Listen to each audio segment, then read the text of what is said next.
নমস্কার, Rishibani institute of Vedic অ্যাস্ট্রোলজির পক্ষ থেকে স্বাগত জানাই আজকের জ্যোতিষ আলোচনায়। আমি শান্তনু আপনাদের সঙ্গে। আলোচ্য বিষয় বিশুদ্ধ জ্যোতিষ অর্থাৎ সৌভাগ্য এবং রাশি। আজকে আমরা আলোচনা করব কুম্ভ রাশির বিষয়ে। কালপুরুষের একাদশ এই রাশি, কখন তাদেরকে আমরা সৌভাগ্যবান বলতে পারি, কখন তারা নিজেদেরকে ভাবতে পারেন না ভাগ্যটা আমার বেশ ভালো। আমরা কথায় কথায় বলি সোনার চামচ নিয়ে জন্মেছে, কাদেরকে আমরা বলতে পারি সোনার চামচ নিয়ে জন্মেছে? জন্মকুণ্ডলিতে কোন যোগ থাকলে আপনি বলতে পারেন ইয়েস আই অ্যাম লাকি। তো সেরকমই কতগুলি বিশেষ যোগ যেগুলি টোটালি পজিটিভ আপনার কুণ্ডলিতে রাজযোগ, সৌভাগ্য যোগ, মহাভাগ্য যোগ, ধনযোগ ইত্যাদি হিসেবে ট্রিটেড হবে। সেরকম বেশ কয়েকটি যোগের অস্তিত্ব খুঁজে বার করবার চেষ্টা আজকে আমরা করব। কুম্ভ কালপুরুষের একাদশ রাশি এবং এর অধিপতি হলেন শনিদেব। এই রাশি বায়ুতত্ত্বের, এই রাশির প্রকৃতি হলো স্থির প্রকৃতি। সুতরাং এই রাশি বা লগ্নের মানুষরা তারা ধীর স্থির, তাদের মধ্যে রয়েছে ধৈর্য, ঠান্ডা মাথায় কোনো কাজ করবার ক্ষমতা আমরা এই রাশির মানুষদের ক্ষেত্রে দেখতে পাই। এই কুম্ভ রাশি বা লগ্নের মানুষ, এদের জন্য সৌভাগ্য যোগ, কী ধরনের যোগ থাকলে রাশিফল এদের জন্য পজিটিভ হতে দেখতে পাওয়া যায়, ট্রানজিট প্ল্যানেটরা এদের জন্য ভালো রেজাল্ট দেয়, সেটা আমরা খুঁজে বার করবার চেষ্টা করব আজকের এই ভিডিওতে। প্রথমেই বলি, কুম্ভ রাশির অধিপতি অর্থাৎ শনিদেব, তিনি তুঙ্গ হন কুম্ভের নবমে অর্থাৎ তুলা রাশিতে। সুতরাং শনিদেব বলবান হলেই কুম্ভ রাশি বা লগ্নের মানুষদের যে ভালো কাটবে, তারা যে ভালো থাকবেন, এটা বলাই বাহুল্য। শনিদেব বলবান হলেই তাদের কিন্তু স্ট্রেংথ, স্ট্যামিনা এগুলো বাড়তে দেখতে পাওয়া যাবে। কুম্ভ রাশি বা লগ্নের মানুষদের ক্ষেত্রে শুক্র রাজযোগকারক এবং বৃহস্পতি তিনি কিন্তু দ্বিতীয়পতি একাদশপতি। এই দ্বিতীয়পতি একাদশপতি বৃহস্পতি তিনিও যদি বলবান হয়ে থাকেন, তাহলেও কিন্তু কুম্ভ খুব ভালোভাবে জীবন কাটাতে সক্ষম হয়ে থাকেন। তাহলে এবার আমরা চলে আসি কয়েকটি বিশেষ যোগের ক্ষেত্রে।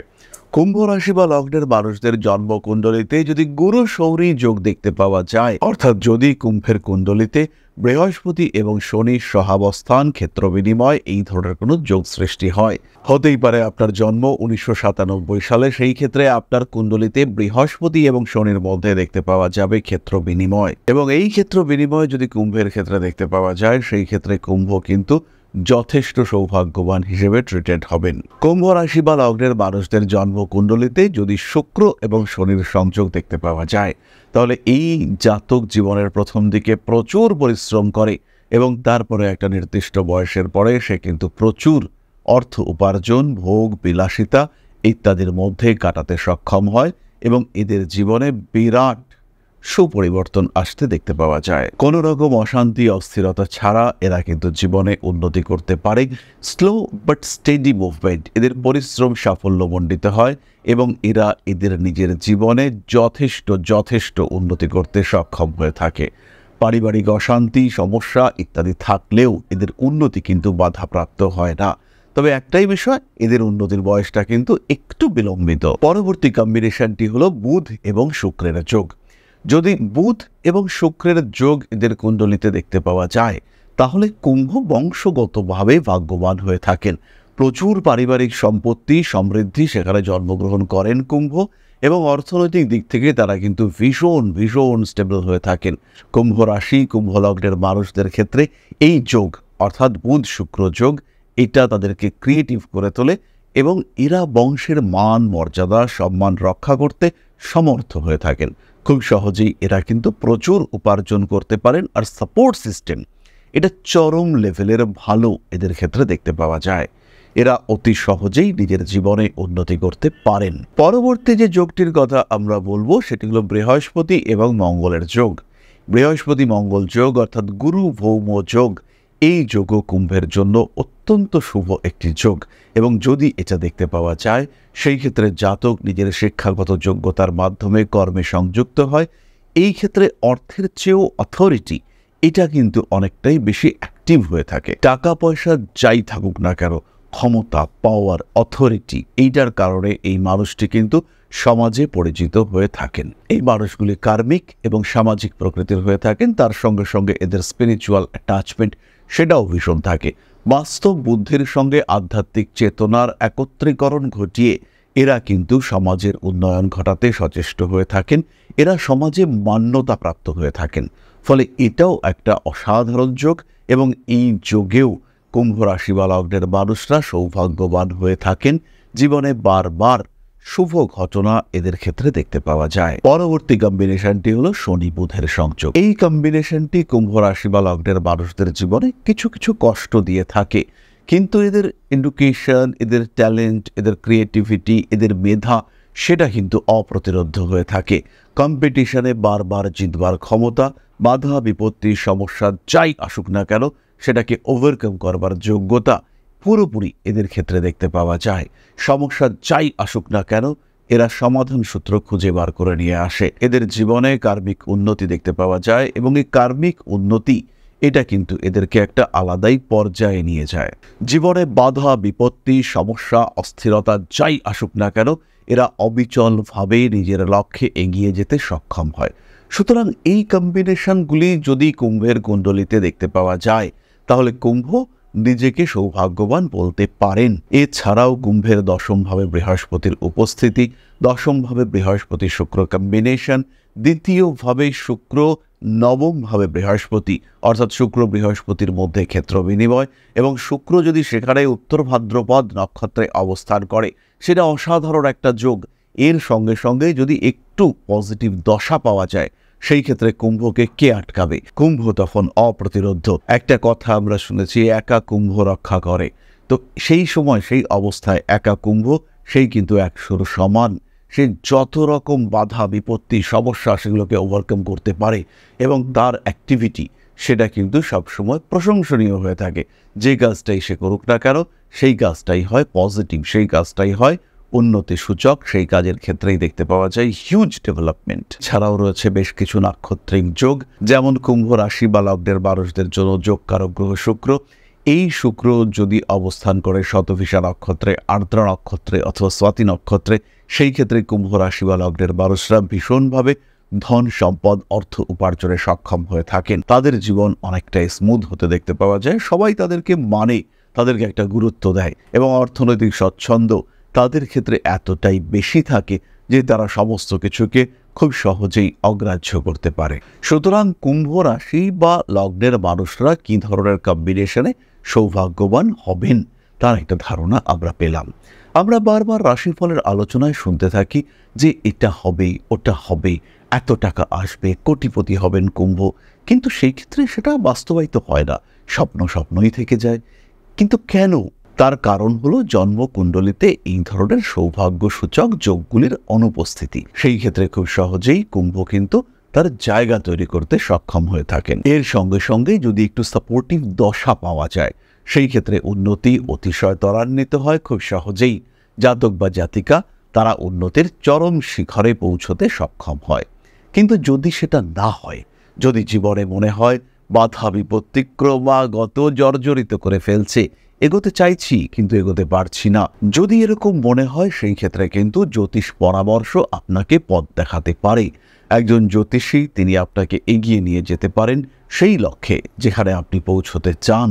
তাই দেরি না করে এখনই নিন সঠিক জ্যোতিষ পরামর্শ। জীবনের চলার পথকে আরেকটু এগিয়ে দেওয়ার চেষ্টা অবশ্যই করতে পারেন, এবং সেই ক্ষেত্রে আপনার জ্যোতিষ বন্ধু হয়ে উঠতে পারেন আপনার প্রকৃত পথ প্রদর্শক। তাহলে এবার আমরা চলে আসবো আলোচনার পরবর্তী পর্যায়ে, অর্থাৎ আপনাদের প্রশ্নে জ্যোতিষের উত্তর।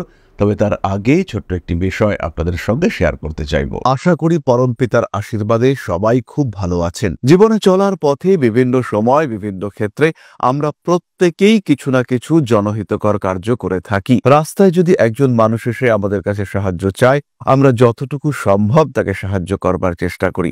কখনো কিছু অর্থের বিনিময়ে, কখনো তাকে কিছু খাদ্য সামগ্রী কিনে দিয়ে, কখনো গাছের জল দিয়ে, কখনো পাড়ার রাস্তার কুকুরটিকে খেতে দিয়ে আমরা সমাজের উন্নতি করবার চেষ্টা করি। আমরা সমাজের প্রতি আমাদের সামাজিক দায়বদ্ধতা পালন করবার চেষ্টা করি, কারণ প্রত্যেকেই আমরা মানুষ, প্রত্যেকের মধ্যেই রয়েছে মনুষ্যত্ব, প্রত্যেকেই আমরা অপরকে সাহায্য করবার জন্য অল্প বিস্তর দায়বদ্ধ। এই ভাবনা নিয়েই অধ্যাত্ম সেবা এবং প্রকৃতি পূজনের ব্রতে ব্রতী হয়েছি আমরা। আপনাদের সহযোগিতায় গঠন হয়েছে পরম ব্রহ্ম মিলন মঠ ও সেবাশ্রম। দীর্ঘদিন ধরেই, প্রায় বিগত 3 বছর ধরে বিভিন্ন সময়ে, বিভিন্ন অবস্থায়, বিভিন্ন পরিস্থিতিতে মানুষের পাশে গিয়ে আমরা দাঁড়িয়েছি। মানুষের পাশে যতটা সম্ভব সাহায্য করবার চেষ্টা আমরা করেছি আমাদের ক্ষুদ্র সামর্থ্যে। বারংবার আমরা পেয়েছি আপনাদের সাহচর্য, বারংবার আপনারা বাড়িয়ে দিয়েছেন আপনাদের সহযোগিতার হাত।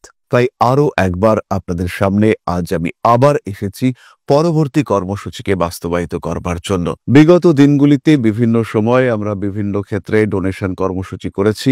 আমরা শীতকালে কম্বল বিতরণ করেছি, মোজা চটি বিতরণ করেছি, মশারি বিতরণ করেছি ডেঙ্গুর সময়, করোনার সময় খাদ্য সামগ্রী বিতরণ করেছি আমরা। তার সঙ্গে সঙ্গে ছোট ছোট শিশুদের পড়াশুনো এগিয়ে যাওয়ার জন্য সারা বছরের সমস্ত শিক্ষা উপকরণ আমরা বিতরণ করেছি। তাদের সঙ্গে আমরা সময় কাটিয়েছি। এদের শিক্ষার ক্ষেত্রে যাতে ডেভেলপমেন্ট হয়, তাই বেশ কিছু এলাকায় আমরা সম্পূর্ণ বিনামূল্য কোচিং সেন্টার পরিচালনা করছি। এবং বিশেষ বিষয়টি হলো যে প্রত্যেকটি ক্ষেত্রেই আপনারা কিন্তু প্রত্যক্ষ বা পরোক্ষভাবে আমাদের সঙ্গে আছেন। এই কর্মসূচিগুলিকে সঠিকভাবে এগিয়ে নিয়ে যাওয়ার জন্য এবার প্রয়োজন হয়ে পড়েছে একটি পরিকাঠামো, একটি সুগঠিত আশ্রমের, যেখানে বেশ কিছু মানুষ আশ্রয় পাবে, যেখানে বেশ কিছু বৃদ্ধ বৃদ্ধা তাদের দিনগুলিকে আরেকটু খুশির মধ্যে নিয়ে আসতে পারবেন, যেখানে বেশ কিছু অসহায় শিশু তাদের অভিভাবক খুঁজে পাবে, যেখানে বেশ কিছু নিষ্পাপ প্রাণ বিকশিত হওয়ার সুযোগ পাবে, যেখানে বেশ কিছু নিষ্পাপ প্রাণী তারা তাদের আশ্রয় খুঁজে পাবে। এই আশ্রম পরিকল্পনার জন্য, তার পরিকাঠামো নির্মাণের জন্য আমরা একটি জায়গা সিলেক্ট করেছি।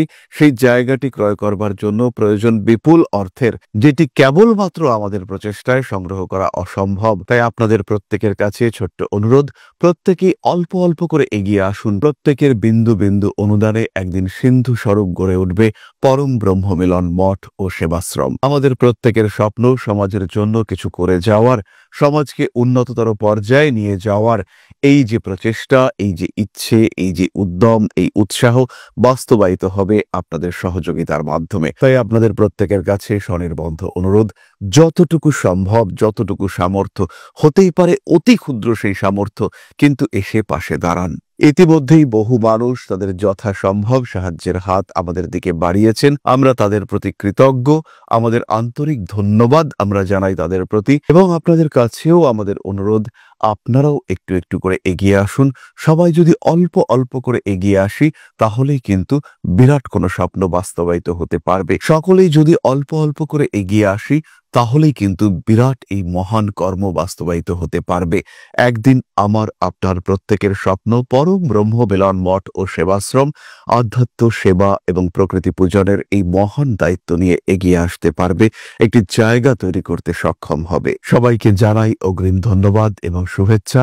সবাই খুব ভালো থাকবেন। নমস্কার। তাহলে এবার আমরা চলে আসি আপনাদের প্রশ্ন পর্যায়ে। প্রশ্ন করেছেন প্রিয়াঙ্কা সাহা, বার্থপ্লেস আগরতলা, জন্ম তারিখ 4/11/1998, জন্ম সময় 12:30 AM।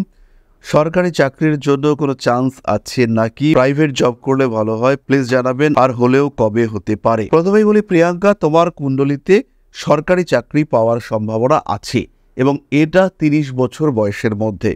তাই 2028 সাল পর্যন্ত চেষ্টা করা যেতে পারে। তারপরে অবশ্যই তোমাকে বেসরকারি চাকরিতে ঢুকতে হবে। ইনফ্যাক্ট এখনও তুমি বেসরকারি চাকরিতে ঢুকতে পারো, কারণ কর্মক্ষেত্র তোমার জন্য শুভ। বিবাহিত জীবন এবং শরীর নিয়ে সামান্য দুশ্চিন্তা রয়েছে, তবে ওয়ারিড হওয়ার কিছু নেই। সরকারি চাকরির প্রচেষ্টা অবশ্যই অবশ্যই তোমার করা উচিত। তাহলে আজকের আলোচনা আমরা আর দীর্ঘায়িত করব না। সবাই সুস্থ থাকুন, ভালো থাকুন। মা শ্রী শ্রী আদিশক্তির আশীর্বাদে আপনাদের জীবন আরো আরো আরো সমৃদ্ধ হয়ে উঠুক।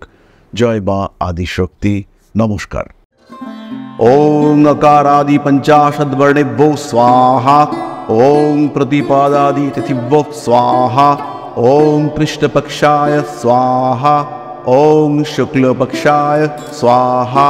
ओम अमावस्याय स्वाहा। ओम पूर्णिमाय स्वाहा।